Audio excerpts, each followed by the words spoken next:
we had decided a long time ago, we thought that we weren't really going to make any more records. We were just going to tour every now and then and maybe do a couple songs when we tour.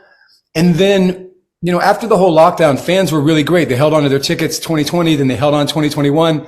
And then in 2022, we had personal issues going on with and for reasons, personally, we couldn't go out. We didn't feel safe that year. But it was the first time that we felt a little guilty because, fans had been waiting. Other people were out, so we weren't like the only ones, before everybody was home, right? So, we started having the conversation about making a record then because we kind of felt like it meant more to bring something to the fans more than just coming out and playing the songs that they know. Is there anything special about Vancouver? There's a lot of things that are special about Vancouver, but none of them are germane to why we're playing there first. I think that just works out about availability and schedule. I didn't know when I wanted to bring this up, but I just thought I would just come out with it. 20 years ago in June, you were my very first interview in radio. Oh, no, really? Yes. Actually, well, technically Mark McGrath was, but you were 5 minutes later. So I'll lump Oh, was it on that tour that we were all together? Yeah. Right on. I had to ask both of you what if you ever fell on stage. I think I was sent to ask you guys silly questions. Oh, right. And I'm sure that the answer was yes for both of us. Well, the funny thing was, and I couldn't tell a soul, at least publicly, about this, but Mark, he couldn't remember, and you could, and you said, I'm surprised Mark couldn't remember because I'm a bigger stoner than he is. Yeah, and also I know that they had to have fallen down because they had a full working bar on their stage. Like literally in the middle of their set, sometimes we would just stroll up and then sit at the bar and just make ourselves a couple drinks while they were playing their set. I just love that they based their entire last album on, we know we're done after this. This is it. We're all done. And he had already started his Ryan Seacrest light career and was moving into, presenting and stuff. That was a really fun tour, man. I mean, we had us and the Maroon 5 guys. Like, it's just, it's a long time ago, especially when you see Adam Levine, who's one of the biggest stars in the world now. Yes. Yeah. I actually, I love telling the story. I saw them at the Gypsy Tea Room and Gavin DeGraw opened up for them in Deep Ellum, Texas. Another great guy, man. Great song. Yeah. So what's it like, for a band like Matchbox 20 in this era of music where you've seen so many great artists and now you're surrounded by a completely different crowd? I mean, listen, it's the best case scenario, right? I think everybody, when you start off and if you're lucky enough to have some sort of success that that's embeds itself and lasts, you realize that that's kind of like the ticket, right? So that you can take the ride. And so it's your job to build up enough of that currency so that it can carry you, through the rest of your career. Like when we started, we were really lucky to have a really successful first record. And then, there was that the nervousness of going into that second record. Like, were we going to be able to pull that off? And so the more that we've been able to put out a record, and on every record, we have a little piece of it that we set aside, like putting bricks into a house, right? So no matter what, every record has a few songs that people want to hear whenever we play live. That's like the real success, was just like being around, and then now at this point, it's kind of like handing over the baton, a couple years ago. Like, it's not our job anymore to work that hard on the treadmill, trying so hard to find whatever relevance is.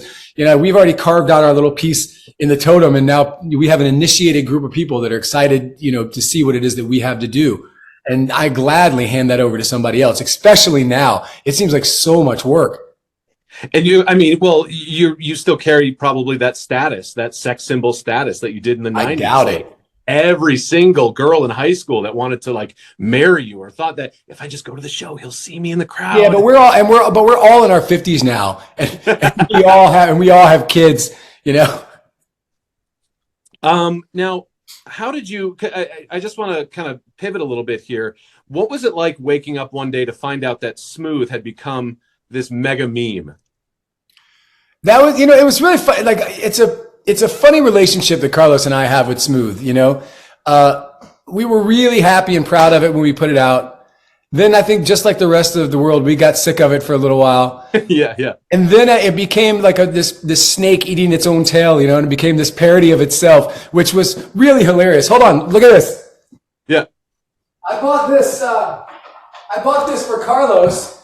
Now for radio, it's not really great, but for everybody on Zoom, I bought these for Carlos, and then he went and bought 50 of them. They're little smooth action figures of me and Carlos.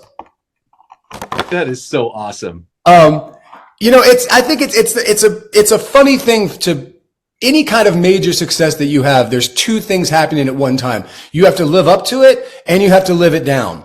And, you know, like Matchbox 20, when we came out with that really big record, we were an easy, big, fat target. You know, like I remember there was Rolling Stone was doing, a review of an Everclear record. We had nothing to do with us whatsoever. And the last line of it was like, well, but it beats Matchbox 20 any day, you know? And it was just like they just took a shot at us for no reason.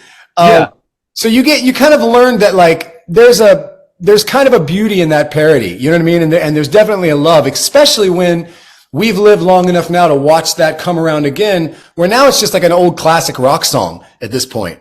Exactly. I don't think it would have been as easy to parody if it wasn't for the fact that it starts off, man, it's a hot one. Even when I hear that, I cringe just a little bit.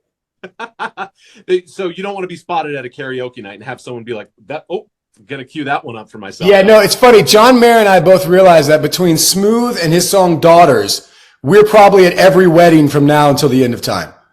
Good for you guys. I like it. That's awesome. Before I let you go, I want to ask you one more question, because I feel like there's a lot of tropes that come from the 90s rock scene. A lot of them that are very much parodied today. Do you feel like you set any of those tropes in motion?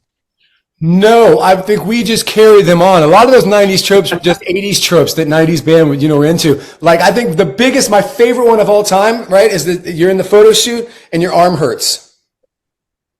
Oh, yeah. Everybody in the 90s like had a hurt arm, you know, or Big Jesus arms was a big one too, you know. Yeah. But that was like Michael Hutchins, that was Dave Gahan, you know, like those were, you know, those guys were doing that. And then before that was Jim Morrison, you know, like those things happened and existed. I think the only thing that Matchbox 20 really nail about 90s tropes is horrible fashion. For like the first 2 or 3 years, I'm talking like see-through velvet shirts and leather pants. Like, I don't know what the hell was happening, but when I look back at early photos of the band, anybody who didn't like us, I'm like, I get it a little bit. I see it like.